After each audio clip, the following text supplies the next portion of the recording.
बिहार में यूपी की वो लड़ाई भी पहुंच गई जिसने योगी आदित्यनाथ और अखिलेश यादव को आमने सामने कर रखा है और इनके बीच तो आग गोले बरस रहे हैं। यूपी के सीएम योगी आदित्यनाथ बिहार में जमकर प्रचार कर रहे हैं, वहीं समाजवादी पार्टी के अध्यक्ष अखिलेश यादव इंडी गठबंधन की तरफ से प्रचार कर रहे हैं। दोनों के बीच जमकर चुनावी जंग देखने को मिल रही है। सीएम योगी ने आज कहा कि इंडी गठबंधन में 3 बंदर हैं, पप्पू, टप्पू और अप्पू, जो ना अच्छा सुन सकते हैं, ना अच्छा देख सकते हैं, ना ही अच्छा बोल सकते हैं। सीएम योगी के इस बयान पर अखिलेश यादव ने कहा कि बीजेपी में गप्पुओं की भरमार है। सुनिए क्या ही चल रहा, अप्पू, पप्पू, टप्पू, गप्पू, सुनिए दोनों को। आज इंडी गठबंधन के 3 और बंदर आ गए।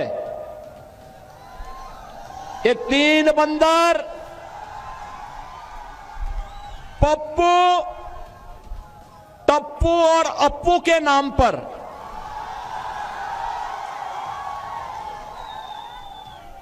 पप्पू, टप्पू और अप्पू के नाम पर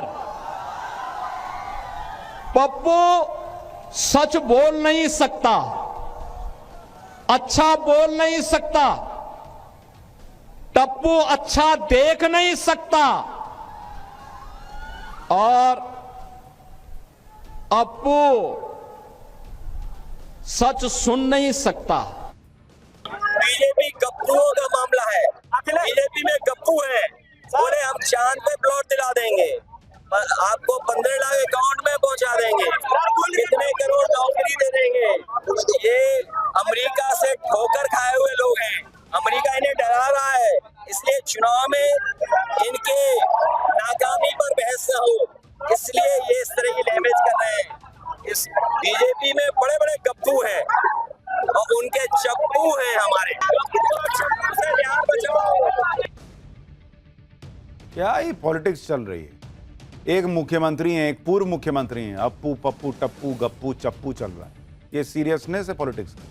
और योगी आदित्यनाथ तो मुख्यमंत्री है ना बॉस, मुख्यमंत्री की ये भाषा है कि 3 बंदर आए हुए हैं, आप अपने ओपोनेंट को बंदर बोल रहे हैं। यही बीजेपी के 3 नेताओं को कोई बंदर बोल देगा तो क्या कीजिएगा फिर?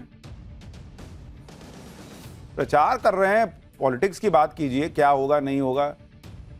अखिलेश और योगी का महामुकाबला बिहार में पहुंच गया है, तो एक और महामुकाबला बिहार में चल रहा है और वो है मुकाबला नरेंद्र मोदी और लालू यादव का। मोदी के रोड शो के जवाब में आज लालू प्रसाद यादव ने भी रोड शो निकाला। इसी के साथ आज बिहार चुनाव में लालू यादव की भी एंट्री हो गई। लालू यादव अब तक सेहत की वजह से चुनाव प्रचार नहीं कर रहे थे, लेकिन आज उन्होंने दानापुर में आरजेडी के कैंडिडेट के लिए रोड शो निकाला। यहां से आरजेडी के रीतलाल चुनाव लड़ रहे हैं, जो फिलहाल जेल में है। रोड शो के दौरान लालू यादव गाड़ी के अंदर से लोगों का अभिवादन कर रहे थे। लालू यादव ने कहा कि इस बार महागठबंधन की लहर है और युवाओं की सरकार बनेगी। देखिए वहां क्या माहौल।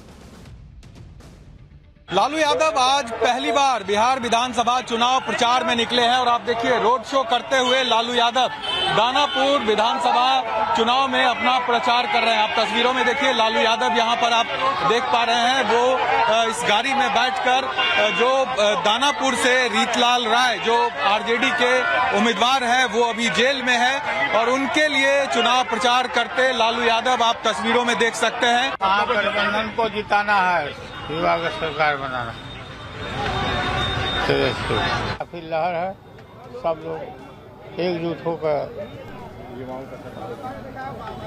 जिताना है। महागठबंधन को जिताना है, युवा का सरकार बनाना।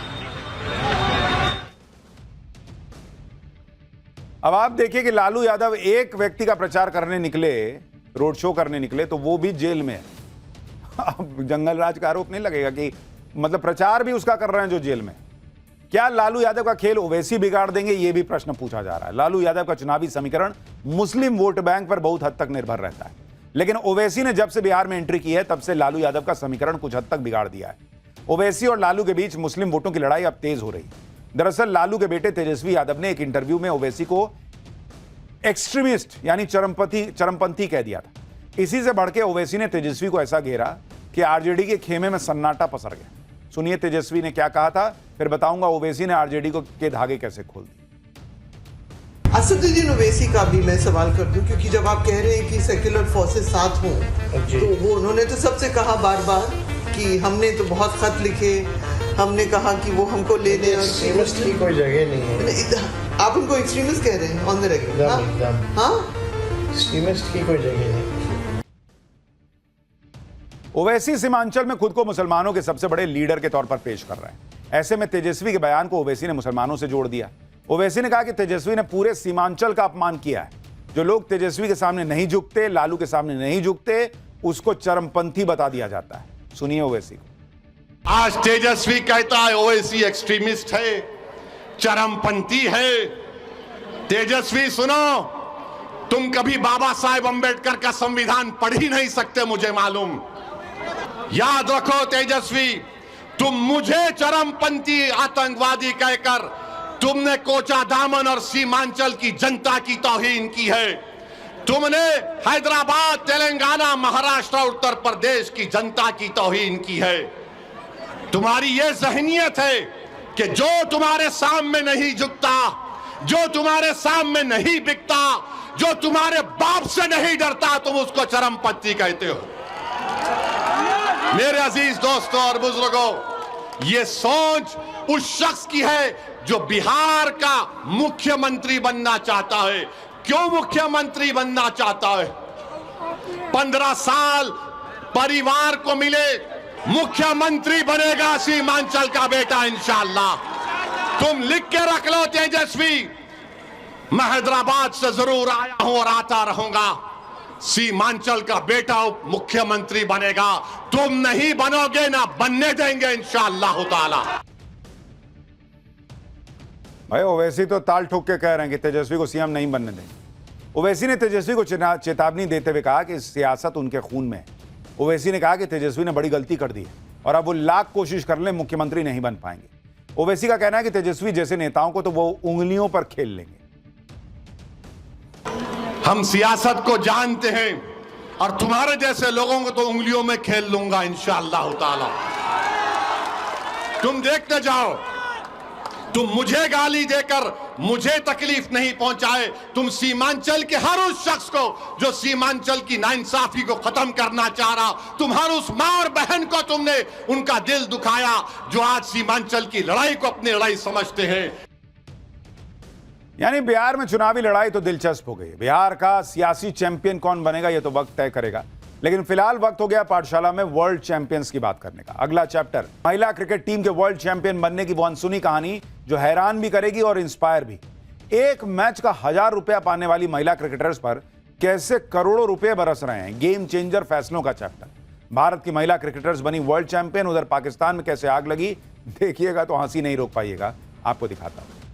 आज हम ये चैप्टर इसलिए लेकर आए हैं क्योंकि कल भारत की बेटियों ने जो काम किया, उनकी सफलता और उनके संघर्ष की कहानी घर घर तक जानी चाहिए। पुरुषों का क्रिकेट मैच तो बच्चा बच्चा देखता है, लेकिन कल एक बदलाव पूरे भारत में दिखा कि महिलाओं का क्रिकेट मैच भी बच्चा बच्चा, परिवार परिवार देख रहा था। जैसे ही महिला क्रिकेट टीम ने वर्ल्ड कप जीता तो वैसे ही सेलिब्रेशन हुआ, वैसे ही पटाखे फोड़े गए जैसा कि पुरुषों की क्रिकेट टीम की जीत पर होता है। 52 साल के लंबे इंतजार के बाद भारत ने पहली बार विमेंस वर्ल्ड कप का फाइनल जीता। टीम की प्लेयर्स के साथ ही यह पूरे देश के लिए भावुक कर देने वाला पल था। लेकिन यह जीत इसलिए खास है क्योंकि भारत की जिन बेटियों ने इतनी बड़ी सफलता हासिल की, उन्हें किसी ने उन्हें मोम की गुड़िया कहा था, किसी ने उन्हें घर के काम देखने की नसीहत दी थी, लेकिन अब विमेंस वर्ल्ड कप में भारतीय टीम की जीत पीढ़ियों के लिए प्रेरणा बन गई।